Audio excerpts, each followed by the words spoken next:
Good evening, everyone, and a very, very warm welcome to an open house session, a Q&A session of Leadership Satsang. I'm your leadership coach, Yukti Kapoor Mehndiratta. Thank you so much for all your encouragement that keeps bringing me back here Tuesday after Tuesday after Tuesday. So here's another Tuesday session for you all. I hope you're sitting ready with your questions because today is the day when I will be happy and excited to take up any question, any challenge that you're facing in the space of leadership. And let us see what our exploration and discussion can do and how can it help you to find your way out of this situation. So before we bring those situations out, let us prepare ourselves to come into this moment completely as we always do. A very warm welcome to everyone who's joined in live. Very quickly, give me a hi in the chat so that I can welcome you all. Indiran, so good to have you here. Everyone else, just give me a hi and let me know which part of the world are you in right now as you connect with me today. And while you do that, let me also help you to prepare yourself for a very short meditation using Om chant. As I have explained multiple times in the past, Om chanting is not religious. It is the most powerful universal chant that helps us to connect with ourselves and bring ourselves into the present moment. As it is said, the only way to live is to live now. And to live now means to be in the moment right now. As much as it sounds very simple, it isn't really as simple. Large part of our life just goes away thinking about what happened yesterday and what might happen tomorrow. And that's the truth. There's enough and more research done to be able to prove that to us, but we don't need to look at research to believe this, isn't it? We just need to be aware. And if you are, you will see and catch your own thoughts to know how true this is. So how do we really bring ourselves into the moment? It requires what we call as spiritual practices. Chanting is one such practice. So I would want you to indulge in this with me today. Thank you for joining in. Ghansham, Malar, so good to have you here. Ravi, thank you so much for joining in and letting me know that you're right here listening to me. And in a bit, I will be listening to you and your challenges. And then let's see what we learned from that discussion. So let's ensure that the spine is straight. You're sitting comfortably wherever you are. And take a nice deep breath in and close your eyes gently. And as you do that, make sure that your body is completely at rest. If there is any stiffness somewhere, just let it go. Adjust yourself if you need to. Loosen up from your waist if you need to. Just allow yourself to be. Take a nice, beautiful breath in. And breathe out. Let's slow down a bit before we start with a few more deep breaths. So let's breathe in again. And breathe out. And breathe in one more time. And breathe out. And with the next breath, we'll chant together for 5 times for now. And please see if you can do it out loud in your own space if possible, so that you can feel the vibrations you create with this chant. Take a nice deep breath in. Om.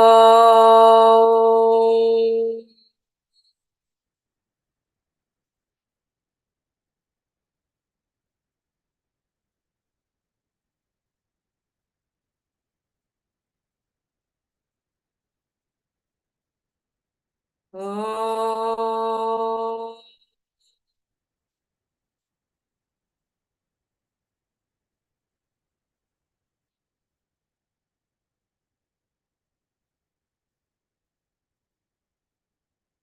Om.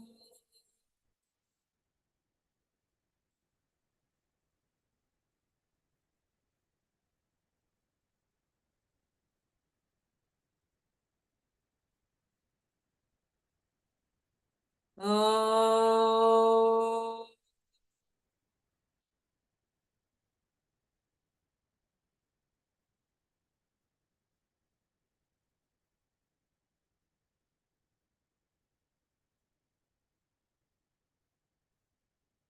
Om.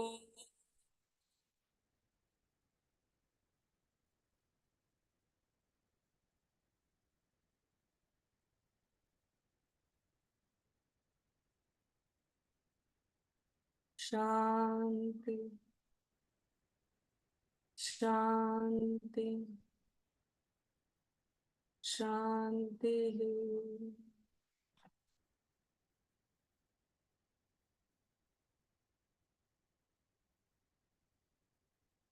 Slowly come back. Please rub your hands together. And gently place them on your eyes and face and the entire body, and slowly come back. So how are you feeling in this moment? Let's have some quick sharing in the chat. How are you feeling? Are you here with me 100%? Do you feel more present in this present moment? Let's have some quick sharing. Ghansham, Malar, Indira, and how are you all feeling, Ravi? Let's have some conversations on the chat so that we can warm up the comment box and make space for some questions to come in. I think last month there were a few questions I could not pick up in the interest of time. So if you want to bring them back, please feel free to do that. Even though I made time later on after the session to address a few questions, and I had put my response in comments to those who asked the question. So if there is anything unanswered from last month, feel free to bring it up. If not, then let's talk about some of the challenges that you're facing in your space, because the fact that you are facing a challenge in itself shows growth, right? It's only when we step outside our comfort zone that we can possibly learn anything new, because growth is outside the comfort. But what lies between growth and comfort is the fear zone, the fear of failing, the fear of being laughed at, the fear of getting it wrong, the fear of making mistakes. And it takes some bit of courage and a lot of willingness and a lot more clarity of purpose that we require to be able to go beyond this resistance and this fear and really bring in the growth that we're all, wanting to achieve. So if you have some challenges in your life in terms of, the work that you do and the leadership role that you are playing, it's a very good sign. It's a sign of growth, because no challenge means that you haven't made an attempt to learn anything new. And the moment learning stops, growth stops. And that's a fact, right? So learning can never stop. And learning doesn't just happen on the job as a by the way. When we have nothing better to do, we pick a book and we start reading and we think that, I'm learning something. And that kind of learning is what I call as learning by default. But real learning happens by design. When you plan it, when you invest your time, effort, and money in that learning, when the learning is driven towards a goal, when it is directed towards achieving what you want to achieve, only then will it make sense for us to invest our time or effort or money, the three most important resources required to learn anything. Right? So let's make sure that we bring in some design here and carve out a very clear plan, learning plan that will help us to get to our next level, right? So it's a very, very important space to introspect and really think about. So I conducted a goal setting workshop early this year, and I think it was the first or second week of Jan. And the entire context of setting goals which can help you to achieve 10x growth financially, mentally, emotionally, was all about bringing in clarity on your learning plan first, right? Where do you want to go? And how are you going to get there? What do you need to learn to get there? And that's what I shared with a large group of people who, made time to attend that workshop, because I think goal setting is not just about coming up with a smart statement, specific, measurable, achievable, realistic, time bound. That's fine. That's, of course, absolutely important and necessary, because that's when you know that it is not just an intention, I'm clear about what I want, but it doesn't stop there. It in fact just starts from that point. There is a lot more that needs to be done in a goal setting exercise. So I hope you're doing that bit, and learning is right in the middle of it all. Learning plan, learning strategy. All right, wonderful. You're feeling energized and feeling good, feeling great. Awesome, beautiful, lovely. Okay, so let's look at a question here from Indiran. How to make the team align with our vision concretely? Okay, very, very good question. So we talked about vision last week with Parag. We had Parag with us. He's the co-founder of Beyond IRR, and it was a very, very interesting discussion. Honestly, I loved it. I enjoyed every bit of it. And I know many of you were there as well. And it's important that we bring in the necessary clarity to understand what vision is. So I'm happy that your question is again related to vision. How do you align your team with your vision? So the first and most important thing here is to have a vision for yourself first.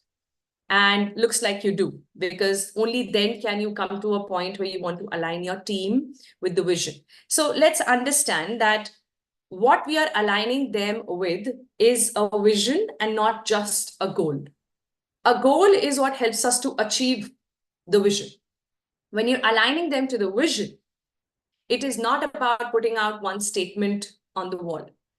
Vision can be communicated only if it is communicated vividly, which means you've got to use a lot of words and not just one statement. This is one mindset that we have to break out of, because whenever we talk about vision statement and we see organizations putting out their vision statement on the website and everywhere else, you will see one statement there. And that statement we usually mug up if we are senior leaders in an organization, because we think this is what our vision is. Vision is what needs to bring in clarity in people's mind about what are they working towards. What is that bigger picture? What is that purpose, that excites us to, so we achieve that particular goal and we live for that purpose. So vision is not something that we ever achieve. We achieve a lot of goals that we set on the way towards the vision. So vision is a light that is coming from you from one direction. And what you do is create a lot of milestones on the way so that you're moving towards the light and not away from it, or not getting digressed and going somewhere else with it. That is the role that vision plays in our life. Now, when you talk about aligning team to the vision, it's about helping them understand what is the purpose that we are all working towards, and how is that purpose related to their values.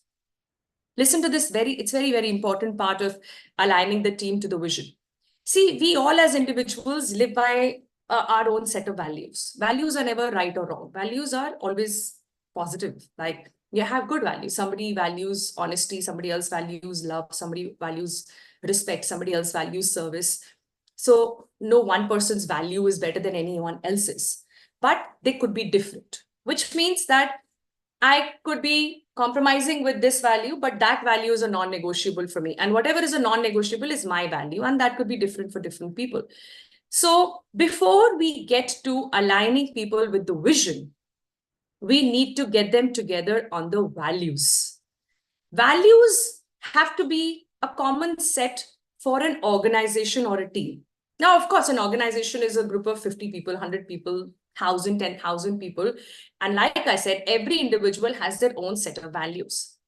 If we allow people to operate from their values, there has to be a value conflict at a transactional level. Matlab day-to-day level pe bahut conflicts honge. Why? Because everybody is standing up for their right. And the right or wrong that we consider comes from our value system, right? As per my values, taking bribe is wrong. As per your values, being honest about this is how business works is right. Taking bribe is not wrong. That's how business works. And my value is to be honest and to honestly tell you that this is how it is. You're living by your values, which is guiding your right and wrong. I'm living by my values, which is guiding my right and wrong. So if we don't align people with values first, the same set of values, there will be endless conflicts as the team grows. Scaling the organization is going to become a Herculean task. It will be a crazy exercise. Are you understanding this? Because nobody's wrong here. Everybody is trying to do their best. Everybody is doing what they think is right. So how do we align them to the values?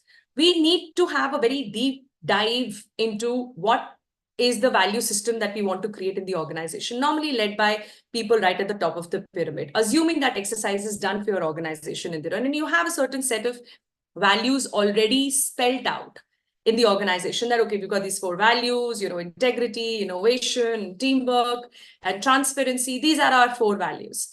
Now, the work needs to happen at a value level first. So we need to think of different activities and different ways of sending this message out on how important transparency is for the organization, how important integrity is. When that value alignment starts happening is when we show them the reason why we exist as a company. Why do we exist as a company? What is it that we are trying to do? And how is that going to impact the world outside? And how big a role you play as the employee of the organization to achieve that vision, to achieve that and live by that purpose that leads us. So purpose question that you need to ask if you are identifying your purpose is, why does your company exist? And what will the world lose if your company does not exist? If you're not there, what will the world lose? Think about it, right? So this is what will tell you, okay, this is the purpose of my organization. This is why we exist. So the purpose of the organization is why? Why do you exist? What will the world lose if ABC International is not there? Now, what is this company ABC International doing? And what is the purpose that is guiding every effort?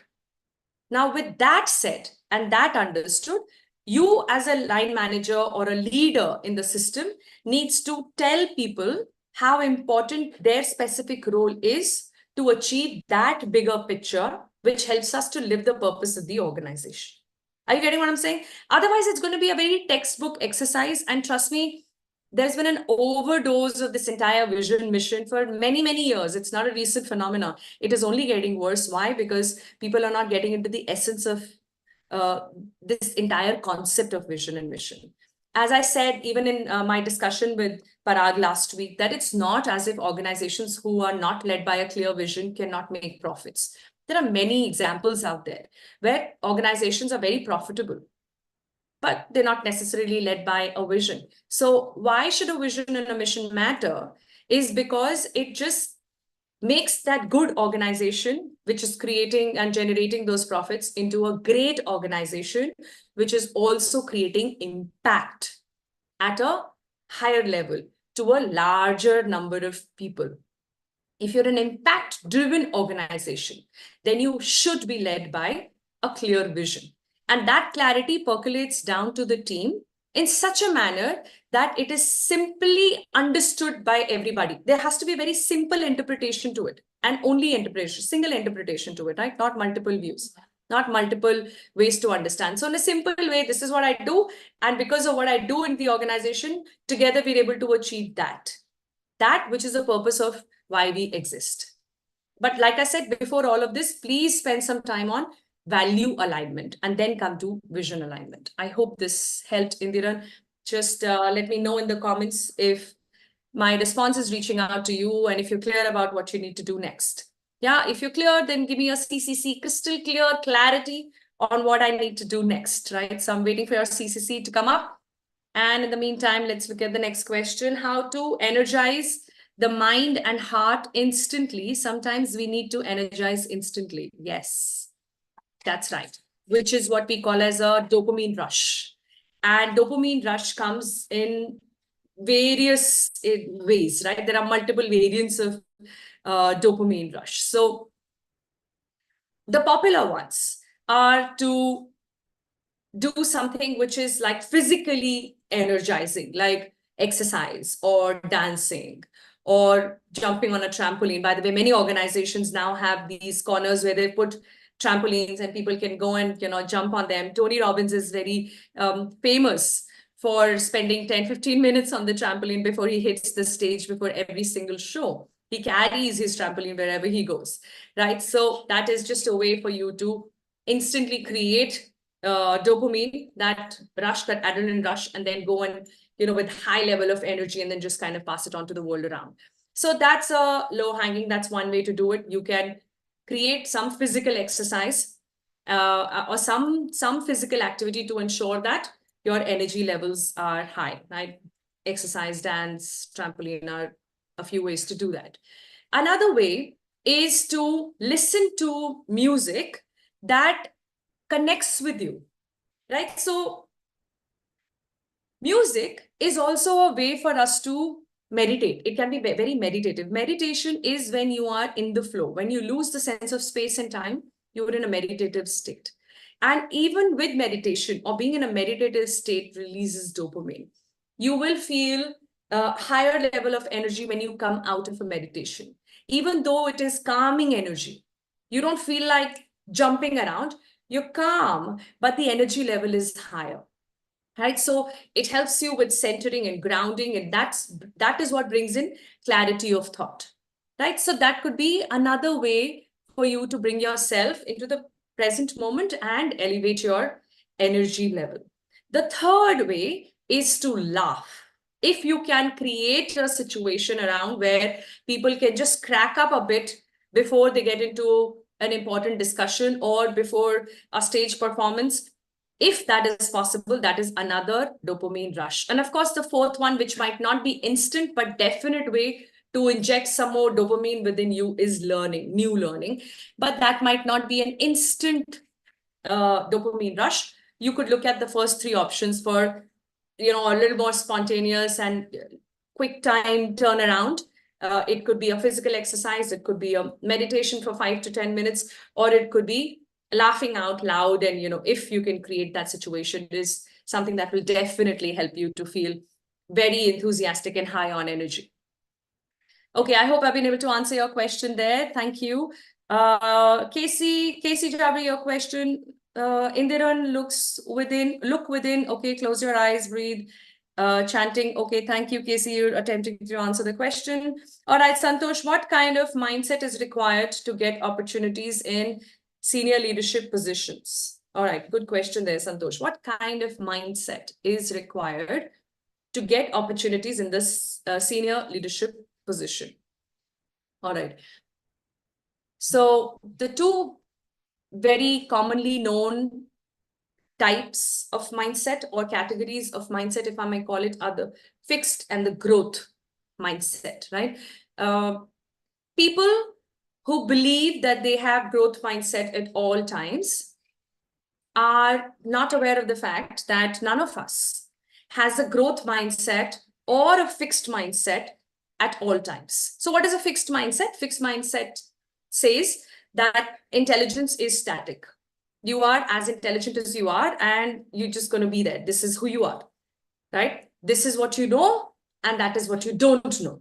This is what you can do, and that is what you cannot do. This is the right time to do it, and now this is too late to do anything, right? So this is how a fixed mindset person will think. A growth mindset person is more open to being challenged and to challenges, and they believe that intelligence can be grown at any point in life. There is no age, there is no other limitation unless it is self-created. So a growth mindset is a mindset that we require to seek more opportunities or push ourselves out of the comfort zone. The fixed mindset will keep us comfortable where we are and will allow us to stay within the familiar. Sometimes it has its own merit to operate from a fixed mindset in certain situations. So no one mindset is a hero and the other is a villain. They have their own place. But a growth mindset will definitely be needed for us to explore and go beyond our potential, to seek the opportunities which takes us to our next level. Because a growth mindset will create and inculcate the need and preparation for facing challenges. Challenges don't just come to you. Challenges are something that we go out and seek. If I don't put my hand up and say, I want to try something new, there is no challenge I will face. Nobody will come and tell me, here is a challenge for you. And if you cross this, you are ready for the next level. It doesn't work like that. It works like that maybe initially for the first 5 years of your career, maybe because we have too many slots to fill. And you might get some opportunities walking up to you. But as you grow up the ladder, there aren't too many positions and there are way too many takers. So this is where challenges will stop coming to you. You need to go create them. You need to volunteer for them. You need to take the initiative for them. You need to let the world know that you're ready for them. And for that, you need to put your hand up. So here is a rule that I have always followed in my life, and it has served me very well. And I would like to share that with you, Santosh, since you asked this question. And that rule is, if you're 100% ready, then you are already too late. Don't wait to be 100% ready for what you want to do next, because your self-critique will never let you believe so. Your critique will keep telling you, no, no, no, not right now. Wait, wait, wait. Some more time, some more preparation. You don't want to look silly. You don't want to go wrong, and will keep you in the nets and not let you go out and hit the pitch. Right? So when you think you're 80% ready, just go for it. And trust me, from the time you put your hand up to the time you really go out there, your mind will do what it needs to get you 100% ready. That's the trick. That is the difference between those who make it real big in life and those who only dream of it. The ones who are dreaming remain dreamers forever. The ones who put their hand up are the doers. We need to move from the dream stage to the doing stage, right? We've dreamt of something. To make that dream come true, you've got to put your hand up. And let me tell you this, anybody who's put their hand up ever for anything was never 100% ready. I can bet my life on it, and that's me included. You got to remember that, right? So don't wait for 100% preparation. Don't wait for being absolutely ready and you know you will nail it. You're already too late if you're there. Just get there whenever you can, build the courage to get there. And when you've done 70-80% of the work required, knowing that you will cover the rest before you're out there to perform, right? And that again requires a growth mindset.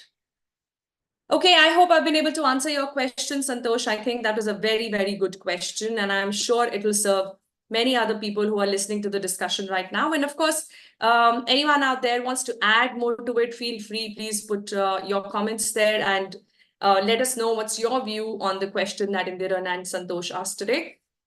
I think that's all the time we have. If there's another question, I can make a very quick attempt to take it up. And if not, then if not now, then I'll look at them later in the comments and try my best to respond to you all. Okay, so Casey, a question from you. Is there a practical possibility for an organization to grow using the bottom-up approach? Okay, I need some more clarity on this question.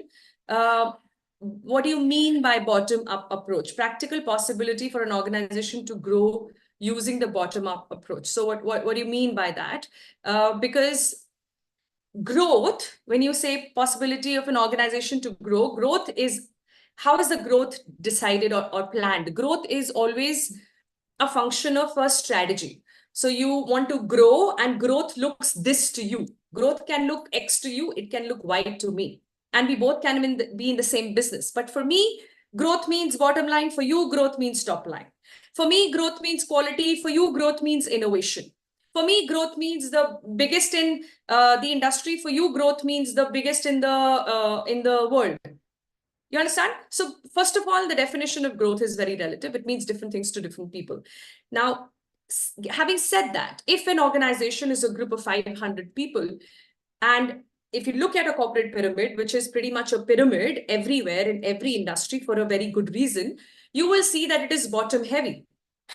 And most of the organizations are hence bottom heavy, which means that there are more people at lower levels.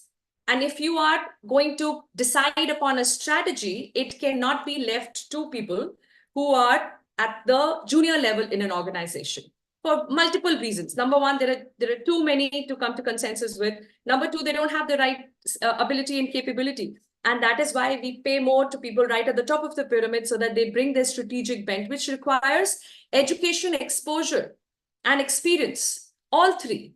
These are very important elements of strategy. And when that strategy is planned, is when the action plan gets created and percolated down to every level. Right? So there is a reason why strategies or growth will flow from top down and not bottom up. So from employees to the senior in terms of overall trajectory. Okay, so let's understand this. A business grows basis a business strategy. Business strategy is not a subject that can be learned by reading 20 books. Like I said, it is beyond just knowledge. It is about your experience. It is about education, which is knowledge. It is also about the exposure, right? And so it requires a certain amount of maturity, a certain amount of time spent in the system to be able to arrive at a certain strategy which can create a USP, unique selling proposition, as we call it, that helps you stand out as an organization in this jungle out there, which is pretty much a jungle in any and every industry. So how do you stand out? It will take a strategy to help you get there. And once that strategy is put in place is when everybody finds their own pieces to add up and put them together to work towards that strategy and achieve what they call as growth. Now, in this whole process, you can create multiple opportunities for people at lower levels to give feedback, inputs to people at higher levels. Absolutely, right? There can be many brainstorming sessions. There can be many open ideations. There can be a culture of challenging a new project before the project is launched, but it will be a situational window that can be opened up. But from a business growth standpoint, that plan or that approach will not be sustainable. I hope you're getting what I'm saying, Casey. So I think from that standpoint, we need to create some specific windows-based situation where we can have a two-way flow of thoughts and ideas. And that's happening across industries. Many organizations have taken this up as a part of their culture. Right. Okay. So with that, we conclude today's session. That's all the time we have. Thank you so much for joining in. Honestly, Q&A is my personal favorite session, Satsang session, because it gives me an opportunity to understand what are your challenges and where are you feeling stuck in life, and gives me an opportunity to help you take the next step forward. And I hope I've been able to achieve that today. So please let me know in the comments if you found this to be a useful session. And if you have any more questions which we couldn't take up, feel free to put them out here in the comments, and absolutely bring them back into the session next month when we have another open house on the last week of Feb. I look forward to that. Thank you so much once again for your presence here with me, and to everyone who's following Leadership Satsang for so many weeks. Your encouragement means a lot. Thank you so much. I will see you next week with another important insight in the space of leadership and spirituality. Till then, take good care of yourself. Thank you so much. God bless you all.